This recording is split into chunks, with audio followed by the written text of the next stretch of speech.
بسم اللہ الرحمن الرحیم۔ بسم اللہ الرحمن الرحیم۔ موت اور صبر، نوحہ اور سوگ و ماتم۔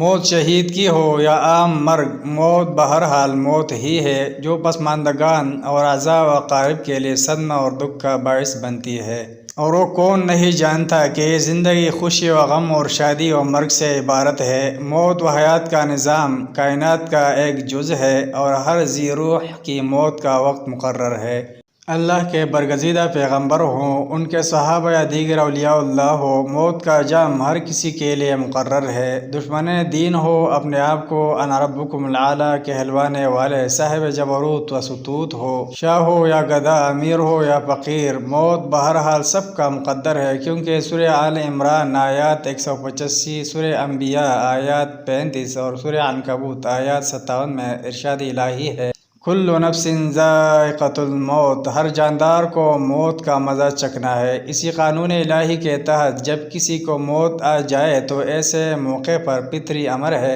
کہ پسماندگان کو صدمہ اور دکھ تو پہنچے گا، مگر اس کے اظہار کی کہاں تک اور کس طرح گنجائش ہے۔ اس سلسلہ میں بھی شریعت اسلامیہ میں واضح ہدایات موجود ہے۔ چنانچہ سورہ بقرہ میں اللہ تعالیٰ نے ایسے موقع پر صبر و ہمت سے کام لینے کی ہدایت کرتے ہوئے فرمایا ہے، وَبَشِّرِ الصَّابِرِينَ الَّذِينَ إِذَا أَصَابَتْهُمْ مُصِيبَةٌ قَالُوا إِنَّا لِلَّهِ وَإِنَّا إِلَيْهِ رَاجِعُونَ أُولَئِكَ عَلَيْهِمْ صَلَوَاتٌ مِّن رَّبِّهِمْ وَرَحْمَةٌ وَأُولَئِكَ هُمُ الْمُهْتَدُونَ۔ اور صبر کرنے والوں کو خوشخبری دے دے جو مصیبت کے وقت یہ کہتے ہیں کہ ہم سب اللہ کے لیے ہے اور اسی کی طرف لوٹ کر جانے والے ہیں۔ یہی وہ لوگ ہیں جن پر اللہ کی رحمت و عنایت ہے اور یہی آخرت میں کامیابی پانے والے ہیں۔ مصیبت آ جائے، دل دکھوں سے بھر جائے اور صبر کا پیمانہ لبریز ہو کر چھلک پڑے تو دل کا بوجھ ہلکا کرنے کے لیے رونا اور آنسو بہانا بھی جائز ہے، کیونکہ ایسے کئی مواقع پر خود نبی رحمت صلی اللہ علیہ وسلم کا آنسو بہانا ثابت ہے، جیسا کہ بخاری و مسلم اور ابو داؤد میں آپ صلی اللہ علیہ وسلم کا حضرت سعد بن عبادہ رضی اللہ عنہ پر، بخاری و مسلم اور ابو داؤد و نسائی میں اپنی بیٹی کی ایک لخت جگر امامہ بنت زینب رضی اللہ عنہا پر، بخاری و مسلم اور ابو داؤد میں خود اپنی لخت جگر حضرت ابراہیم علیہ السلام پر آنسو بہانا ثابت ہے، بشرط یہ کہ رونے اور آنسو بہانے کے ساتھ زبان نہ چلائی جائے، مرنے والے کی صفات اور اس کی موت کی وجہ سے پیش آنے والے مصائب کا ذکر نہ چھیڑا جائے، کیونکہ بخاری و مسلم اور ابو داؤد میں ارشاد نبوی صلی اللہ علیہ وسلم ہے، اللہ تعالیٰ آنکھوں سے آنسو بہانے اور دل کے حزن و غم پر عذاب نہیں کرے گا، البتہ اس کے عذاب دینے یا رحم فرمانے کا تعلق اس سے ہے، اور یہ کہتے ہوئے آپ صلی اللہ علیہ وسلم نے اپنی زبان مبارک کی طرف اشارہ فرمایا۔ نوحہ خوانی اور سوگ و ماتم۔ اسلام میں شہادت یا طبی موت مرنے والوں پر بین و نوحہ خوانی و واویلا اور واحی تباہی جائز نہیں، کیونکہ نوحہ خوانی آگے جانے والے کے ساتھ خیر خواہی نہیں بلکہ نادانستہ دشمنی کے مترادف ہے، کیونکہ صحیح بخاری و مسلم اور ترمذی و نسائی میں ارشاد نبی صلی اللہ علیہ وسلم ہے، میت کو اپنے پسماندگان کی نوحہ خوانی کے سبب قبر میں عذاب ہوتا ہے۔ اس حدیث شریف کا مفہوم بظاہر سورہ انعام آیات 164، سورہ بنی اسرائیل آیات 15، سورہ فاطر آیات 18، سورہ زمر آیات 7 اور سورہ نجم آیات 38 کے معارض ہے، جن میں ارشاد الہی ہے، وَلَا تَزِرُ وَازِرَةٌ وِزْرَ أُخْرَىٰ، اور کسی کے گناہ کا بوجھ کوئی دوسرا نہیں اٹھائے گا۔ اہل علم نے اس تعارض کو دور کرنے کے لیے کئی آراء ذکر کی ہے، جن میں سے یہ بھی ہے کہ آگے جانے والا اگر پسماندگان کو بین و نوحہ کرنے کی وصیت کر کے جائے اور وہ اس پر عمل کر گزرے تو اسے ان کے نوحہ کی وجہ سے عذاب دیا جائے گا، اور بعض نے اس حدیث میں مذکور لفظ عذاب کا مفہوم احساس عالم بیان کیا ہے، جبکہ امام شوکانی رحمہ اللہ فرماتے ہیں کہ کچھ بھی ہو، ہم تو یہ کہتے ہیں کہ صحیح احادیث میں رسول اللہ صلی اللہ علیہ وسلم سے ثابت ہے کہ پسماندگان کے بیان کرنے سے میت کو عذاب ہوتا ہے، فسمعنا واطعنا، پس ہم نے آپ صلی اللہ علیہ وسلم کا ارشاد سنا اور اطاعت کی، اس کے علاوہ ہم کچھ نہیں کہتے۔ بعض لوگ اور خصوصاً خواتین غم کے موقعوں پر صبر کا دامن ہاتھ سے چھوڑ دیتی ہے اور جائز رونے اور آنسو بہانے کے ساتھ ساتھ مرنے والے کی صفات اور اس کی موت کی وجہ سے پیش آمدہ مصائب کی گنتی شروع ہو جاتی ہے اور ایک راگ کے ساتھ بیان کیے جاتے ہیں۔ اس نوحہ خوانی سے نبی صلی اللہ علیہ وسلم نے سختی سے منع کیا ہے۔ چنانچہ بخاری و مسلم اور ابو داؤد و نسائی میں حضرت ام عطیہ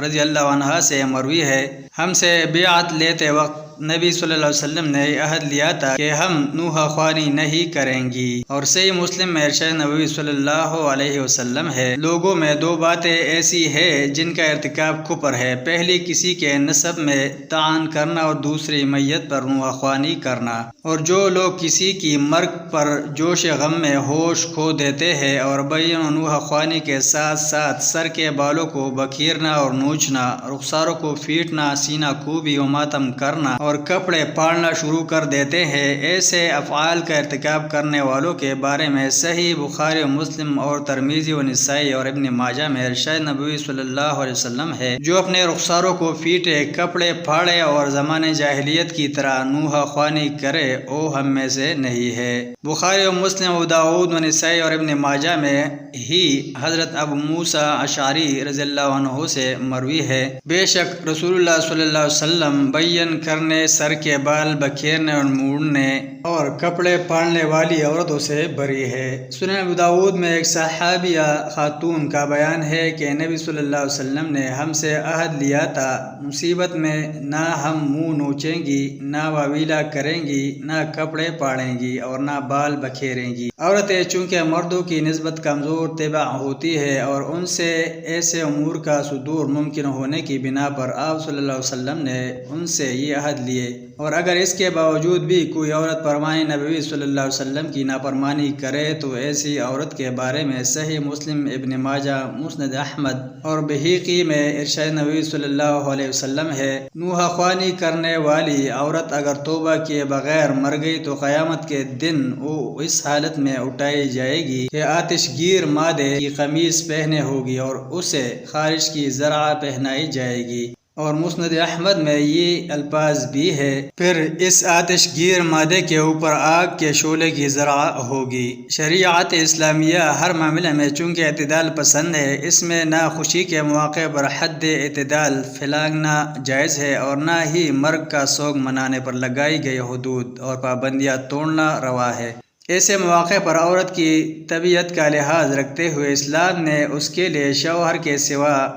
ہر عزیز کی مرگ کا صرف 3 دن سوگ منانا جائز رکھا ہے۔ البتہ اگر کسی کے شوہر کی مرگ ہو جائے تو اس عورت کو 4 ماہ اور 10 دن تک سوگ منانے کی اجازت ہے۔ ان ایام میں وہ زیب و زینت نہ کرے، نہ زیورات اور ریشمی کپڑے پہنے اور نہ ہی خوشبو، مہندی اور سرما وغیرہ لگائے، کیونکہ صحیح بخاری و مسلم میں ارشاد نبوی صلی اللہ علیہ وسلم ہے، کوئی عورت 3 دن سے زیادہ سوگ نہ منائے سوائے شوہر کی وفات کے، اس پر وہ 4 ماہ 10 دن سوگ منا سکتی ہے۔ وہ رنگین کپڑے نہ پہنے سوائے یمنی چادر کے، وہ نہ سرما لگائے اور نہ ہی خوشبو استعمال کرے سوائے اس دن کے جس دن وہ غسل حیض سے فارغ ہو تو عود وغیرہ کے بخور یعنی دعائیں کا استعمال کر سکتی ہے۔ امام نووی رحمہ اللہ کے بقول یہ بخور بھی کوئی خوشبو کی غرض سے نہیں بلکہ محض خون جاری رہنے سے پیدا ہونے والی بدبو کو زائل کرنے کی غرض سے جائز ہے۔ ابو داؤد اور نسائی میں یہ الفاظ بھی ہے، اور وہ مہندی و خضاب بھی نہ لگائے، اور نسائی میں ارشاد نبی صلی اللہ علیہ وسلم کے یہ الفاظ بھی مذکور ہے، اور وہ کنگھی بھی نہ کرے۔ یہ احکام صرف عورتوں کے ساتھ خاص ہے اور وہ بھی عام عزیزوں کی نسبت صرف 3 دن اور شوہر کے لیے 4 ماہ 10 دن تک، اور مردوں کے لیے ان امور میں سے کوئی ایک دن کے لیے بھی جائز نہیں سوائے دل کے غم اور آنکھوں کے آنسو کے۔ اس ارشاد نبی صلی اللہ علیہ وسلم کے پیش نظر بخوبی اندازہ کیا جا سکتا ہے کہ وہ لوگ جو 1400 سال پہلے کی موت شہادت پر سوگ منا رہے ہیں وہ تعلیمات اسلام کے سراسر منافی فعل کا ارتکاب کرتے ہیں جس کا کسی بھی طرح کوئی جواز نہیں ہے۔